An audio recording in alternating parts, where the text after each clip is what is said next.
Well, Darius set up these men. By this time, Daniel was probably in his 60s. And 120 satraps, leaders, governors, is what it says in chapter 6. And he gave them authority. And he set Daniel in a high authority. And immediately, the people that were under him began to scheme against him. This is what happens when you make a stand, by the way. First of all, God had a divine appointment for a man who was not afraid, who was not distracted, and who was not rebellious. God had a divine purpose. You say, well, God's got a divine purpose for me. Yeah, you got to be afraid of what that divine purpose might be if you are rebellious, distracted, and fearful. Your divine purpose might be to disappear. Get out of the way. So, a strong man can take your place. God had an appointment. In verse 3, we read, Now Daniel so distinguished himself among the administrators and the satraps by his exceptional qualities that the king planned to set him over the whole kingdom. God had a divine appointment for Daniel and put him in a position in order that that divine appointment might be met. And immediately, men started to scheme. In verse 5, finally these men, the men that were over him, or under him, the ones that he would be leading, finally these men said, We will never find any basis for charges against this man Daniel unless it is something to do with the law of his God. Alright? The scheme had to be refined. There was nothing, they couldn't get him for skimming off the top. They couldn't get him for embezzlement. They couldn't get him for moral failure. They couldn't get him for a lot of things. They said the only way we can take Daniel down and exalt ourselves is to tie something to his God and the law of his God. Immediately, the scheme started to hatch. They went to the king. They said, Darius, make it just for a short while that no one is allowed to worship any other God but you. So he tickled the fancy of that king. And he goes, yeah, me? He got all excited. He tickled his fancy and he set down the law. Now the law of the Medes and the Persians at that time was, hey, if it's set down in writing as the king's edict, it must be followed even if the king doesn't want it. They had the trap set. They knew Daniel would not change anything. Later, Daniel went. Here you go. The law of the land has just come down. And Daniel does what everyone knew he would. He goes home with his windows open, and 3 times a day he prays to his God facing Jerusalem with a broken heart, as a true Jew, with a broken heart facing Jerusalem, the destroyed temple. And he prayed.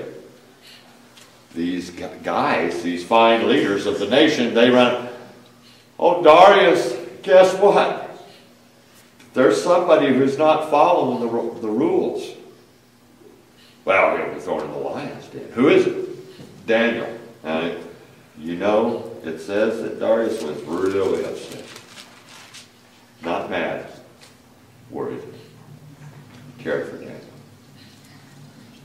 Daniel had found a way around the king. The realities of this are this. Daniel was just a man. An obedient, non-rebellious, brave man who was willing to take a stand. And God knew it. Amen. The reality is this. He was just a man and he was getting ready to go into the lion's den, and he knew it. By going and doing what his God had ordered him to do and praying 3 times a day, the morning, midday, and evening Shema. By doing what his God had ordered him to do, he put his epitaph God had told him to do. It didn't make any difference what the law of man is in this case when it comes to God.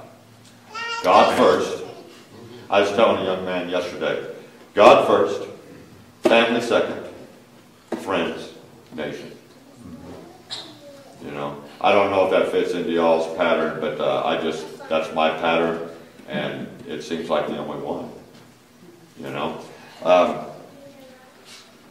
So, Daniel is gathered up. He is thrown into the lion's den. The next factor is that we, and everyone misses, is the supernatural factor. We forget that God is a supernatural God. And He can deliver. Amen. He delivers or allows for the same reason. For His glory. For whatever reason, He chose to deliver Daniel. I believe it was that Daniel's mission was not yet accomplished. There was a lot of prophecy that he needed to write down before he left the world. But whether he had delivered Daniel or allowed Daniel to be taken by the lions, the glory would have been revealed to God. Because it is about that. You see, a lot of Christians didn't get delivered from the hand of Nero or Diocletian or Domitian. A lot of Christians lost their lives. A lot of brave men and women who were willing to make a stand. Say, well, when that time comes, I'll make a stand, Clark. Really? Don't you know that it's a practice skill? I got a deputy sheriff up in the mountains, and he's an okay guy. He's a good guy. And he used to be a cowboy before he became a sheriff. One day I was up there and I said, hey guy, I got an extra horse. Why don't you come gather it up and hop on and you can ride with me today. He says, oh Clark, don't you know that cowboying is a depreciable skill? It diminishes unless it's practiced. It's the same thing with standing up. It's easy to say, oh, when that time comes, I'll stand. Well, I got to tell you, I'm used to standing, and I still fret about that. Amen. I still worry about if I will. And it's good that I do. It's good that I worry, that I'm struggling with that. It means I'm being real, because at that time comes, it will be for the cause of Christ, and I'll need His strength. Amen. This business of taking a stand is something practiced. It's something that is accomplished through routine. And if you are not taking a stand in your life for things, chances are when it's time to take a stand, you're going to miss the mark. That's right. You're right. Because you have not practiced it. That's right. You have not put this thing where the rubber meets the road. You have not allowed it to become a part of your nature to take a stand.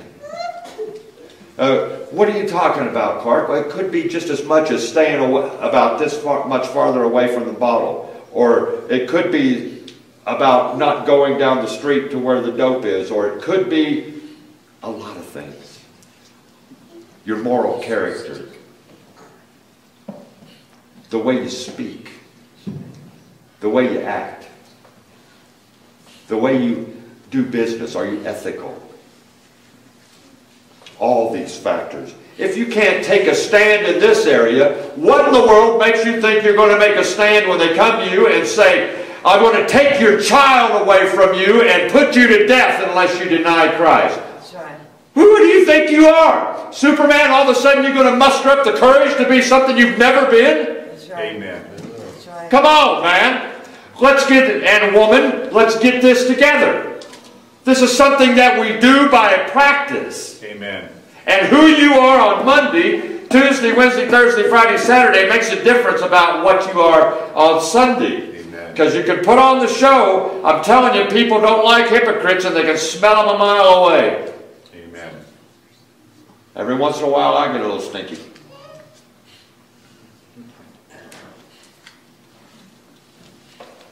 We got the